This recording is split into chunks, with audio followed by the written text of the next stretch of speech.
Welcome everyone to the Larsonland podcast. I'm your host, Sawyer Hill, and as always, I'm joined by my co-host, Dylan Bradshaw. We come in here every single Wednesday and talk about all things involving the 2021 NASCAR Cup Series champion, Young Money Kyle Larson. Dylan, last Thursday night, the Knoxville Nationals got underway.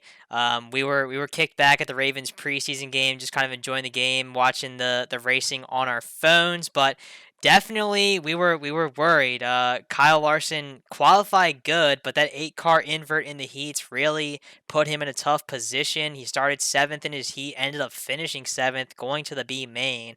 Having to come through the B main to transfer to the A. What were your thoughts as we were sitting there, kind of watching Kyle's chances of maybe being able to defend his Knoxville Nationals championship go away?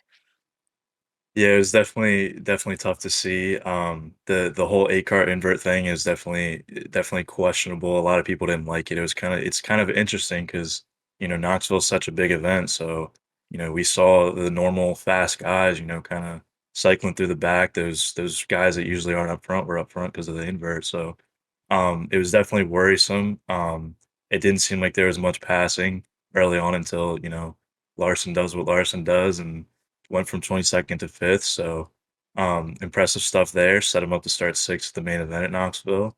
Um, yeah, did pretty well at Knoxville, made the top 5, and, of course, blew a tire. Made his way through the field, finished 6th, shots picked up his 11th Knoxville National, so it's pretty spectacular. I think it was over a course of about 20 years, he's only finished outside of the top 10 at Knoxville 2 times, so just complete domination from shots at Knoxville, pretty crazy to see. Yeah, Shots has just been so consistent over the years there at Knoxville. It's like I was thinking back to last year's race with Kyle Larson winning the race. The only guy that really gave Kyle some trouble was Donnie. Donnie was up there mixing it up with Kyle towards the end of the race, and hats off to that Tony Stewart Racing team. It's kind of funny before the races started, the Wing Nation pre-race show on Dirt Vision. Tony Stewart was on there talking to Steve Post, and Tony just he showed that confidence in Donnie that he was going to be able to go out there and just he honestly felt like, yeah, honestly, from the interview with Tony, it felt like Tony already felt like they were gonna win. Like it kind of felt like that. And I mean, when you got Donnie Shots behind the wheel of the car and he's won now 11 times, I understand Tony feeling that way. And all in all, definitely not the result that we wanted for Kyle at the Knoxville Nationals. The blown tire just seems like every race this year, every big race this year, something goes wrong. That incident on lap one with Parker Price Miller and JJ Hickle, I kind of feel like the maybe the blown tire had something to do with that. Maybe some debris on the track from that incident. Thankfully Parker Price Miller is doing okay after that incident. I think I saw somewhere that he's going to be out around 6 weeks out of the car. So good to know that he's not in anything more serious than what it was. But at the tonight as we're filming this podcast right now, the High Limit Open Kyle Larson Series. That's the first race of that's kind of going on right now. So I saw Parker Price Miller's there at the track in his merch trailer, interacting with fans and everything. So that's definitely good to see, Dylan. Yeah, definitely, it could've been way worse. He only came away I think it was 2 fractured vertebrae, wearing a neck brace, like you said, 6 weeks, so definitely could've been way worse. Hickle's car absolutely obliterated. I kinda was worried for him at first on the initial contact, it looked way worse than Parker Price Miller's, but yeah, he got out the car, he was clearly in pain, he was on the ground kinda stomping around, so, um, you know, glad he only came away with that, could've been way worse. Yeah, but, unfortunate result, like we said, with Knoxville, finished 6th. Definitely seems like an ongoing thing with Kyle, can't catch a break in these big events, but, overall, decent finish considering, blew a tire, 6th place, started 6th, so not too bad, and hopefully the luck kinda gets going here for him. Tons of car trouble it always seems, so we just move on. Yeah, and it's definitely like I always think back on these races, and it's like what it could have been if Kyle Larson would have actually had a shot to at the win. I mean, Kyle really didn't even have a chance to win the race on Saturday night in the Knoxville Nationals. He was just he had to pass cars the entire race just to get back up to where he started. And maybe he didn't have a car that was as good as Donnie Schatz, but maybe he did. I don't know. We'll never know about that. And Donnie walks away with his 11th Knoxville Nationals win. Impressive, no matter what way you spin it for Donnie Schatz. But kind of turning the page over to Richmond and the NASCAR Cup Series side of things, Kyle Larson got things started off on Saturday after flying back in from Knoxville to Richmond. Practice, Kyle didn't look too sharp. I think Kyle kind of surprised himself in qualifying. The first round came out there really quick, and then in the second round, he was the last car to go out. Chastain was the first car to go out, and it seemed like as the cars went on, Chastain was the first. He was quick time. Throughout the first 9 guys, and everybody kind of thought, well, maybe the track's getting slower. Kyle, could put it, fourth or fifth, but Kyle went out there, laid down a flying lap, and put it on the pole for Richmond. And Dylan, it looked like going into the race, and really the majority of the race, Kyle was gonna end up with a top three, top five finish, but um, as the cloud cover kind of rolled in as the day went on, the 5 car really just faded back. Ultimately, ended up finishing 14th. Dylan, what's your overall analysis of this Richmond race? Yeah, going into it, pretty much thought it'd be like the first Richmond race.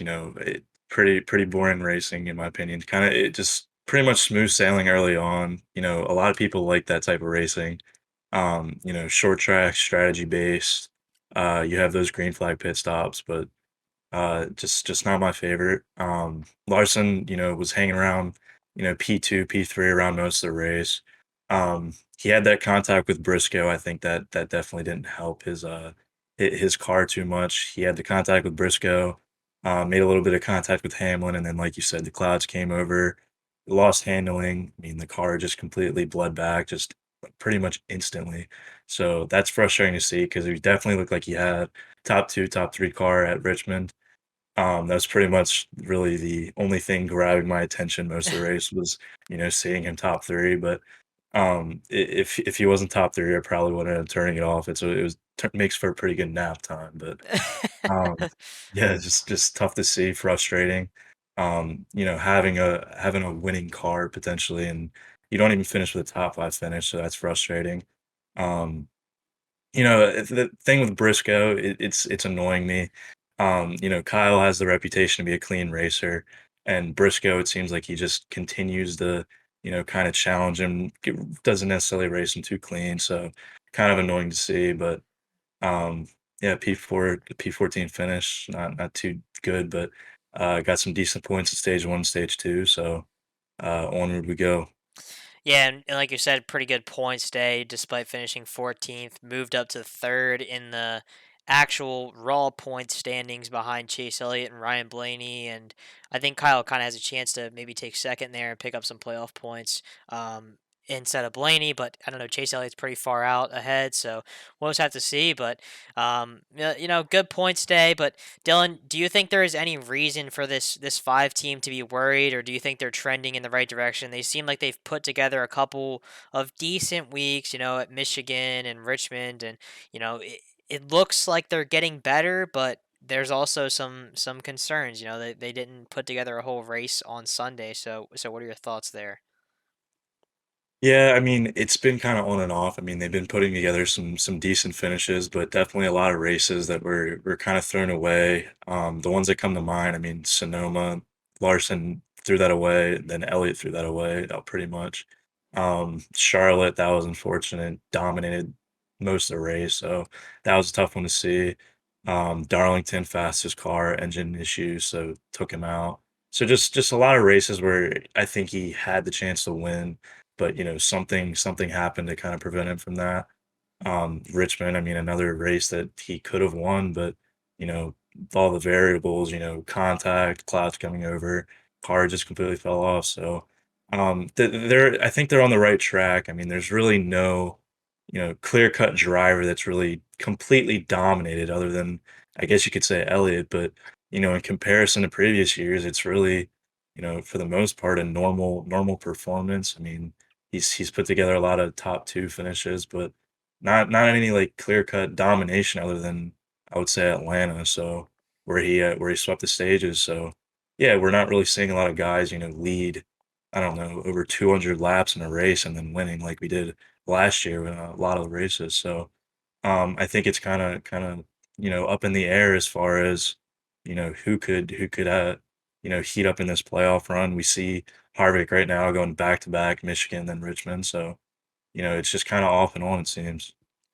Do you think that's a good thing for the sport? I mean, like seeing the races. I mean, because I think a lot of people could argue that maybe a race is more boring when a guy leads 200 laps or something like that, and we haven't really seen that this year, like you said. But you know, I don't know. I feel like something about a guy having a dominating performance and just being like the best guy.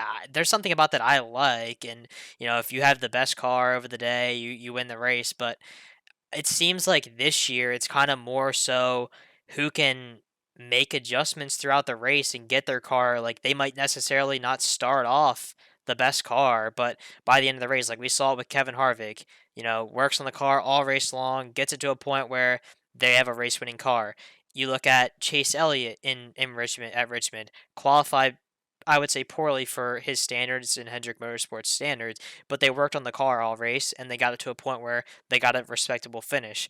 Like, do you think that this style of racing is a good thing for the sport, or do you think the older style of a guy dominating is better? It's tough because I immediately go off the 2021 season. It's obviously, easy to say because Larson completely dominated, but the way I look at it, if you lead, 250 laps, you kind of expect that car to win. Um, you know, for instance, last year, I think it was the Dover race. Larson led, what was it, 250 laps or something, and he lost the race to Bowman. I mean, Bowman didn't, he for the most part deserved it. I mean, he led some laps, but Right. it's kind of frustrating to see the cars, pretty much the winning car. I mean, if you lead 250 laps, you should, you know, if everything goes correctly, you should win the race. So I guess it just kinda depends. These cars, it's more annoying because I don't know, you have your different leaders here and there, but it's I don't know, there's really no dominating car, it's not much to say. I mean, there's Yeah. really there's not a ton of passing, so that's one thing. I guess it just depends. Yeah, and I honestly don't think we'll ever see the NASCAR that we saw from last year and prior to that ever again. I think this next gen car has completely changed the sport, and I don't, I guess it's to be determined if it's for the good or for the bad. I mean, I know a lot of fans don't like it, but um, I mean, NASCAR can only stay profitable and be successful with the fan support. So I guess I don't know how many years it'll take before NASCAR feels the pain from this, if it is a bad move, or how many years it'll take before they realize that it was a good decision to kind of go to this next gen car. But next week for the Cup Series, Watkins Glen, another road course. Kyle Larson, obviously the defending winner of the race at the Glen. Big weekend for Kyle. Going to be doing double duty. Going to be in the number 88 Junior Motorsports car for the first time this year. The other Xfinity race that he ran was in the Hendrick Motorsports 17 car. But Dylan, what are your expectations for Kyle in the Xfinity Series race for the second time?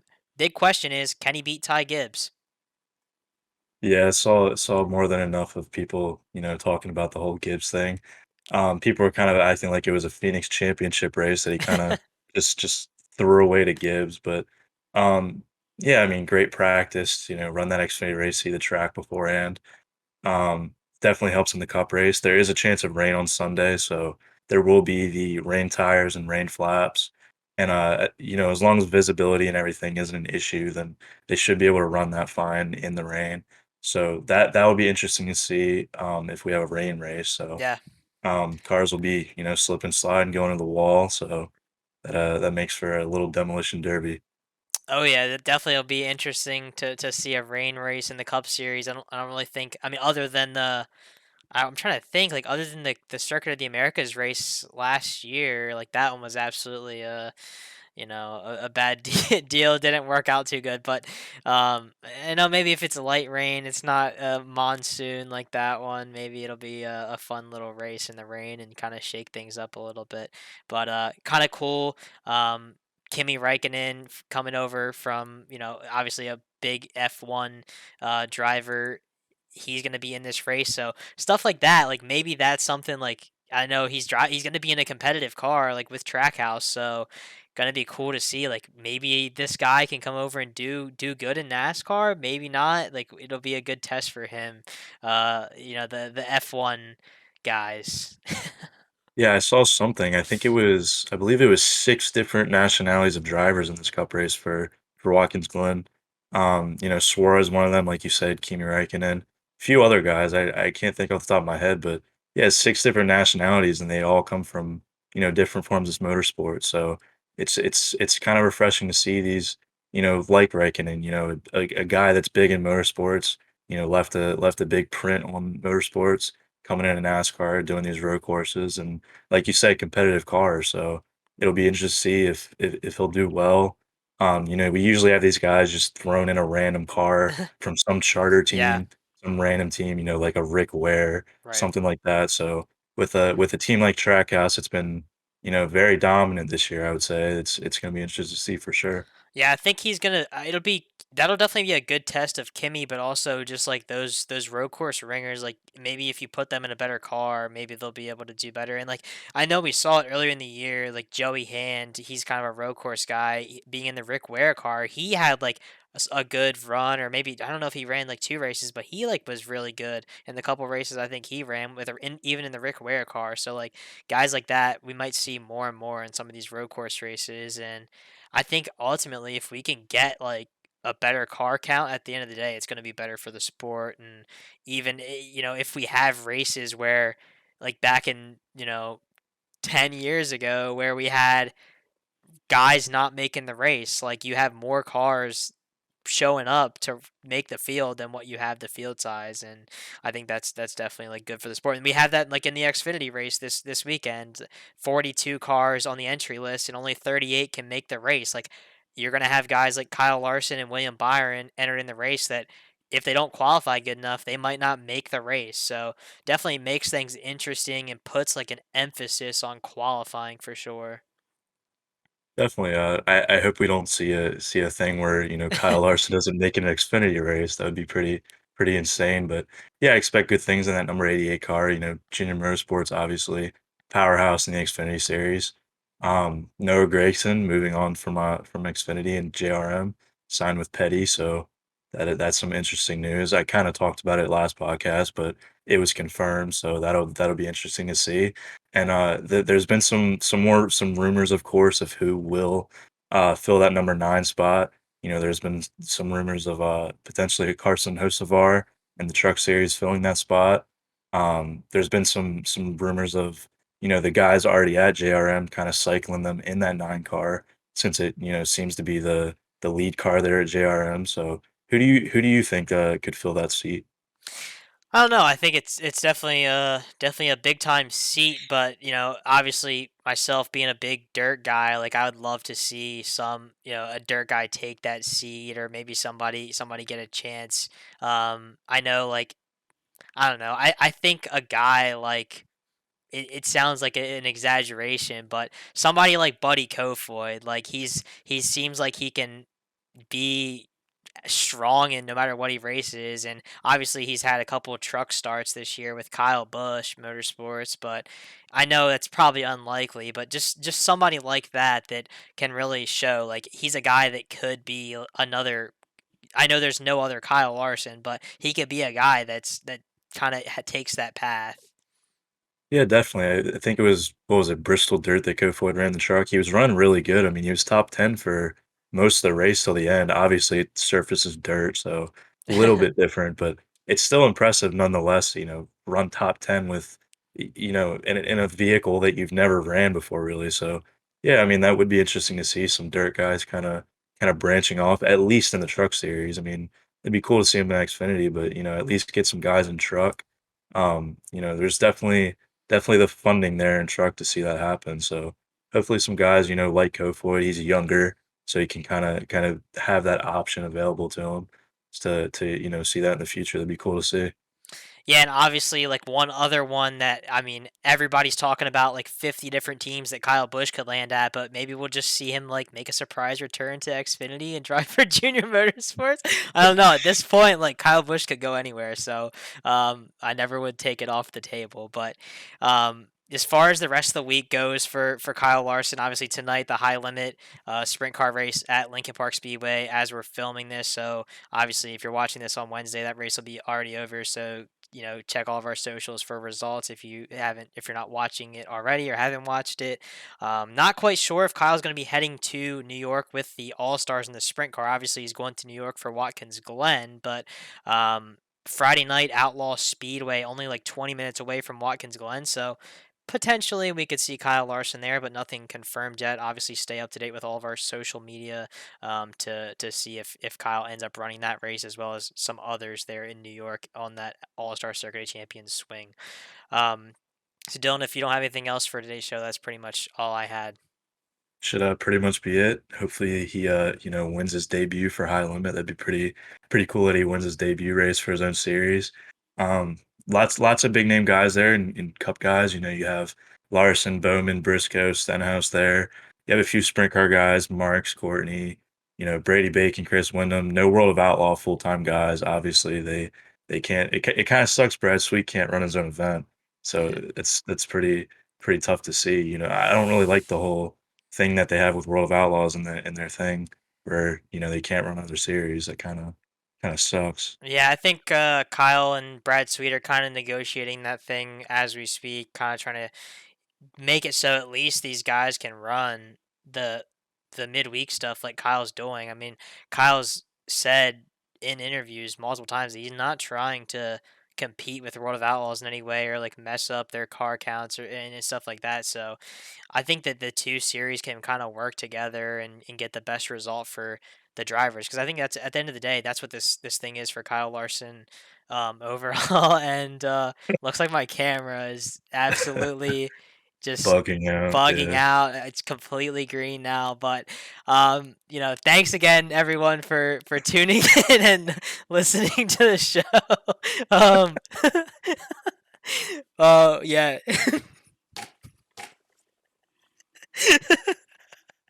Dude, that is brutal.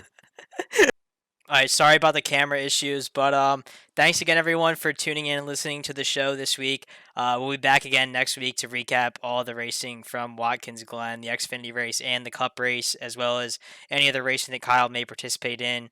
If you're watching this on YouTube, please don't forget to like this video, subscribe, leave a comment if you have any thoughts, and if you're listening on Apple Podcasts, please don't forget to follow our podcast so you don't miss a thing. Have a great rest of the week, everyone, and enjoy the on-track action over the next week. We will see you in the next episode.